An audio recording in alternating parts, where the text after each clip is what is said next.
दोस्तों कुछ popular fragrance है जो गर्ल्स को अर्ली प्यूबर्टी के लिए पुश करती हैं। इसके बारे में जानेंगे कि साइन। उससे पहले अगर आपने इस चैनल को सब्सक्राइब नहीं किया है तो प्लीज कर लीजिए। तो दोस्तों कुछ पॉपुलर फ्रेगनेंस जो परफ्यूम्स, बॉडी स्प्रेज और सेंटेड प्रोडक्ट्स में यूज होते हैं उन्हें अर्ली प्यूबर्टी के केस के साथ जोड़ा जा रहा है। रिसेंट रिसर्च ये सजेस्ट करती है कि इन प्रोडक्ट्स में प्रेजेंट सर्टेन केमिकल्स जैसे कि फेटलेट्स हो गया और पैराबेन्स हो गया और सिंथेटिक मस्ट्स हो गया, एंडोक्राइन डिसरप्टिंग केमिकल्स कहलाते हैं।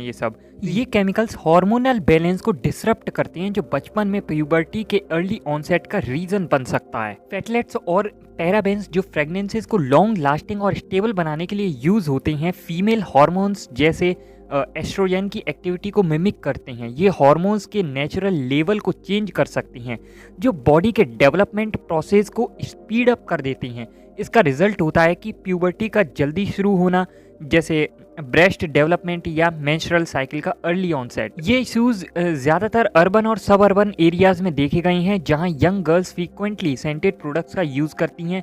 ये प्रोडक्ट्स स्किन के थ्रू या इनहेल करके बॉडी में एंटर करते हैं और ब्लड स्ट्रीम में एब्जॉर्ब हो जाती हैं। Long term exposure health problems को और भी सीरियस बना सकता है, जैसे रिप्रोडक्टिव इशूज और हार्मोनल इम्बैलेंसेज एडल्टहुड में। तो जो एक्सपर्ट्स हैं वो सलाह देती हैं कि पेरेंट्स को अपने बच्चों के लिए फ्रेगनेंस फ्री या नेचुरल प्रोडक्ट्स का सिलेक्शन करना चाहिए और हार्मफुल केमिकल्स वाले प्रोडक्ट्स अवॉइड करने चाहिए। लेवल्स को केयरफुली रीड करना जरूरी है और जो फेटलेट फ्री और पैराबेन प्रोडक्ट्स को प्रीफर करना चाहिए। इसके अलावा भी साइंटिस्ट का मानना है कि एनवायरनमेंट में पाए जाने वाले कुछ स्पेसिफिक कंपाउंड्स जो एंडोक्राइन डिसरप्टिंग केमिकल्स कहलाते हैं, ब्रेन के उन पार्ट्स को एक्टिवेट कर सकते हैं जो रिप्रोडक्टिव फंक्शंस के लिए रेस्पॉन्सिबल होती हैं। इन कंपाउंड्स का एक्सपोजर यंग गर्ल्स में प्यूबर्टी के अर्ली ऑनसेट का कॉज बन सकता है। यूरोपियन यूनियन ने मस्क जैसे कंपाउंड्स को बैन कर दिया है, लेकिन ये अभी भी दुनिया के कई रीजन्स में इजीली अवेलेबल हैं। ये सिंथेटिक मस्क्स परफ्यूम, डिओडोरेंट्स और सेंटेड प्रोडक्ट्स में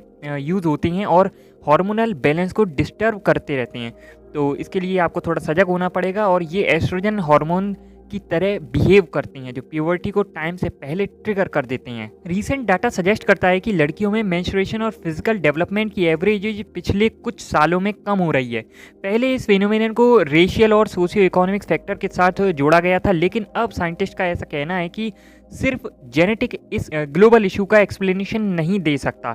एनवायरमेंटल फैक्टर्स जैसे कि फ्रेगनेंसेस और केमिकल का एक्सपोजर एक मेजर रोल प्ले कर रहा है। साइंटिस्ट ने अर्ली प्यूबर्टी के रीजंस को समझने के लिए एक टारगेटेड अप्रोच को अडॉप्ट किया है। US national institute of health और नॉर्थ वेस्टर्न यूनिवर्सिटी के रिसर्चर्स ने हाइपोथैलेमस के एक स्पेसिफिक नेटवर्क ऑफ न्यूरॉन्स पर फोकस किया जो प्यूबर्टी के ऑनसेट को रेगुलेट करते हैं। प्यूबर्टी का process gonadotropin releasing hormone neuron से शुरू होता है जो पिट्यूटरी ग्लैंड को स्टिमुलेट करता है। ये ग्लैंड ओवरीज और टेस्टेस को केमिकल सिग्नल्स भेजता है जो ओवरीज से एस्ट्रोजन और टेस्टेस से टेस्टोस्टेरोन को के प्रोडक्शन को ट्रिगर करता है। इस प्रोसेस में एक न्यूरोपेप्टाइड और किसपेप्टाइन का इंपॉर्टेंट रोल माना जा रहा है। रिसर्चर्स ने इन गोनाडोट्रोपिन और किसपेप्टाइन न्यूरॉन्स की एक्टिविटी पर अलग अलग सब्सटेंसेस के इफेक्ट टेस्ट करना शुरू किए हैं। एनवायरमेंटल प्रोटेक्शन एजेंसीज के लाइब्रेरी में लिस्टेड लगभग 10,000 सब्सटेंसेस को स्क्रीन किया गया है। ये स्टडी का एम था उन केमिकल्स को आइडेंटिफाई करना जो इस हार्मोनल पाथवे को डिसरप्ट करते हैं और प्यूबर्टी के अर्ली ऑनसेट का रीजन बन सकते हैं।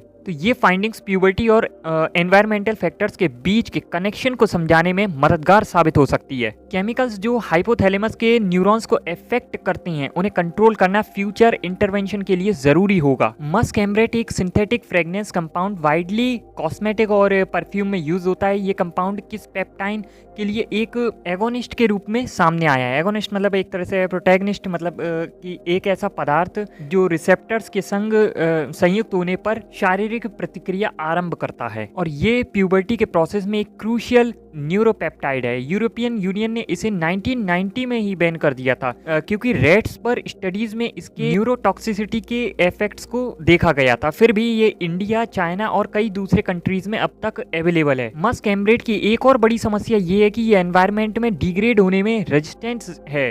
मतलब कि इतनी जल्दी ये डिग्रेड नहीं होता है। इस वजह से ये सराउंडिंग्स में एक्यूमुलेट होकर लॉन्ग टर्म एक्सपोजर का रिस्क बढ़ाता है। स्टडीज़ वार्न करती हैं कि ये ब्रेन के उन पार्ट्स को स्टिमुलेट कर सकता है जो प्यूबर्टी के अर्ली ऑनसेट के लिए रिस्पॉन्सिबल होती हैं। अर्ली प्यूबर्टी को एक सीरियस इशू माना गया है क्योंकि ये फिजियोलॉजिकल प्रॉब्लम्स, कार्डियोवास्कुलर डिसीज और ब्रेस्ट कैंसर के रिस्क को बढ़ा सकता है। इसलिए इस कंपाउंड का यूज और एक्सपोजर अर्जेंटली एड्रेस करना जरूरी है। तो गाइस इस वीडियो में इतना ही था। होप आपको काफी हेल्प मिली होगी इस वीडियो से। अगर आपको और भी इसी तरह की वीडियो देखनी है तो साइंस से रिलेटेड मैंने काफी सारी वीडियो बनाई हुई है, चैनल को चेकआउट जरूर से करना।